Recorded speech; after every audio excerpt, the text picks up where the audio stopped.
Patuloy ang makasaysayang ratsyada ng Pinay tennis sensation na si Alex Ayala sa 2026 Wimbledon Championships matapos nitong dominahin si Maya Joint ng Australia sa score na 3-6, 6-2, 6-0 nitong Webes upang umabante sa third round. Unang lumamang ang unseeded world number 49 na si Joint sa unang set ng laro, ngunit hindi nagpatinag si Ayala na kasalukuyang nasa world number 32. Agad na rumesbak si Ayala sa ikalawang set bago tuluyang manalasa sa ikatlo, kung saan hindi na nakakuha ng puntos ang kalaban na selyuhan at naselyuhan ang kanyang panalo sa court 3. Ang kampanya ni Ayala ngayong taon ay punong-puno ng makasaysayang tagumpay.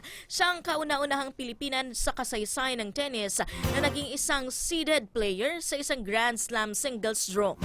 Binuksan niya ang kanyang tournament noong June 30 sa pamamagitan ng pagtalo kay Renata Zarazua ng Mexico sa magkasunod na set na 6-1 at 6-2 na nagmarka rin sa kanyang kauna-unahang career win sa main draw ng Wimbledon.